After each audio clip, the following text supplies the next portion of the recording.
Welcome back to Chris and Retro. Um, Guys, tonight is going to be a very personal episode, and I'm going to talk about something that's I put it out on social media over the last 24 hours, and it's been a tough. Honestly, it's been a tough probably 48 hours. I'm pretty tired. You can probably see it in my face.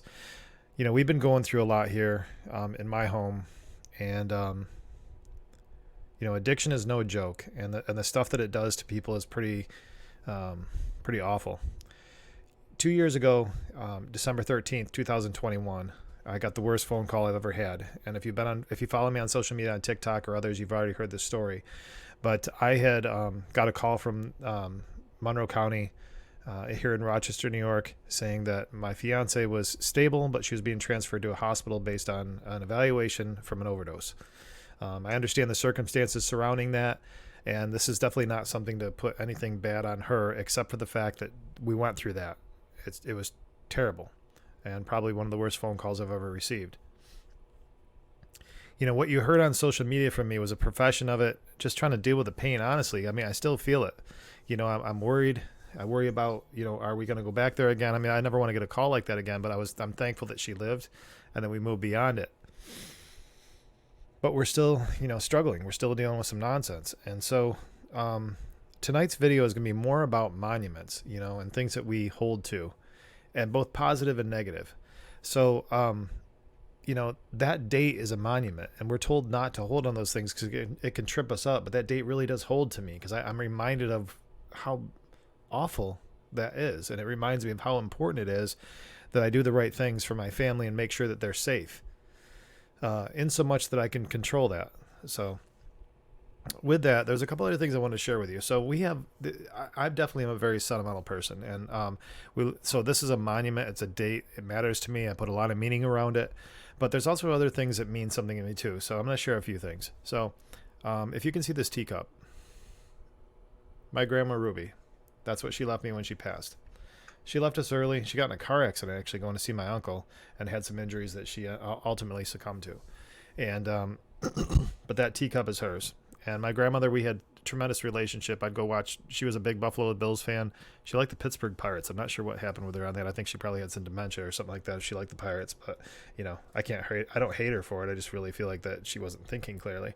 But I'd never watch Pirates with her. I'd watch the Bills with her, and just a wonderful lady, and I'm super thankful that I got to have the relationship with her that I did.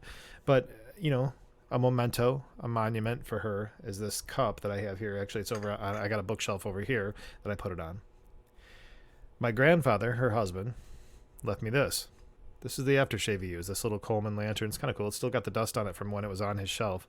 He was a very strong man, and on the show, I think at one point I talked to you about some crazy history he had. He got in a fist fight one time and killed a guy.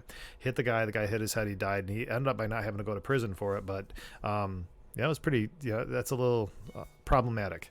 So I would say that the seed of alcoholism came through him, and he was able to beat his addiction, and he ended up he passed away as a sober man, but he had a brain tumor, and it was pretty sudden. He died within 6 months. His hands were so big, his fist was bigger than my face. I mean, he was just a big dude, and to see him like crumble at the end was a problem. But I keep these things, I keep them. Actually, when he passed, I couldn't remember what he looked like. It was weird. Like my mind immediately shut it out. And then I remember one night I woke up in the middle of the night, and I thought I saw him in the door. Now I know it was my mind playing games or whatever, but when I saw him in the door, I could remember what he looked like after that. So I'm not sure what that's all about, but it was still kind of cool. So now there's other monuments. So these are more positive. I'm recollecting, my family. I've got another one here. This is from my Scottish heritage. This is our crest, or I'm sorry, our tartan. And there's things that I hold to that mean something to me. But then there's dates like this that really are some days crippling. I'll be honest with you.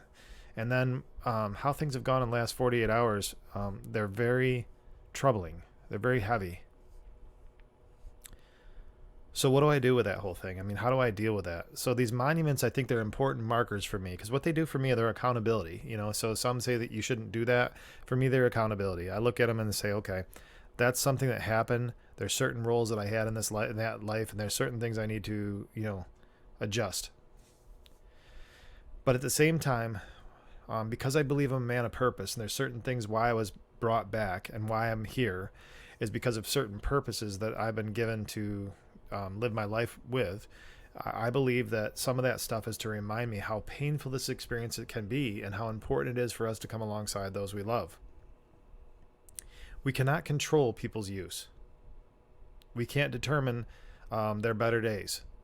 What we can do is decide what we're going to be. How available are we going to be? I heard a video today that was from actually my future brother-in-law. He did a video about enabling. And I thought it was pretty good, actually, because, here he was, I thought it was pretty raw. And, one of the challenges we have is like when we're in active use, we use everybody. Like it's really hard for people to want to come alongside us because we use everybody. But at the same time, there's certain elements that we need to ever get better. So it's like really tough for people to come alongside us and know what's enabling and what's not. And I thought it was pretty intuitive how he called that out. And so we have to find that balance to help people get better. Not everything is enabling. You know what I mean? Not every bit of help that you're doing is enabling. It might actually be helping us heal. But you got to find that balance and understand who you're working with. I had a message on Facebook today from a very dear friend of mine. And she prayed for my family. She prayed for Sam and I. What a wonderful gift. She actually turned the video off, and all I heard was the audio of her praying for us and asking for God to intercede with our lives and heal us and help us grow. What a great gift. We're all going to have monuments. If you're tied to this whole world that we live in, this addiction world, it's really rough. It really is. And I'm super tired today. I mean, it's been a tough 48 hours. I'm not going to lie.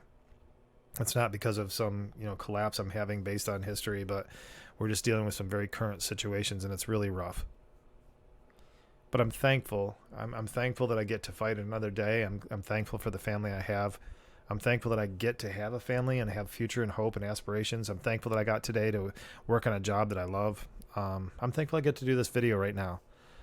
It's hard for me to come to you right now. And what I'm trying to do is be authentic with you and come to you and understand, help you understand that I get it. Today is not a day I should be doing videos. I just don't, I don't feel it. But these are the same days that you go through too. So if I'm going to be a fellow traveler, I'm going to sign up today like I would any other day. So I'm here. I'm thankful for you. If you're going through the same thing like I'm going right now, the way I'm getting through it is I'm connecting with my sponsor.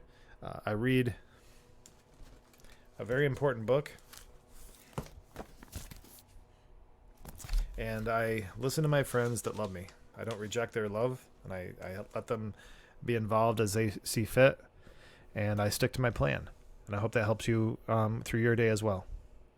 Thank you, guys. Between now and next time we talk, please make sure that you're sharing the show, like, subscribe, comment, and I'm going to stay out of trouble. I hope you do too.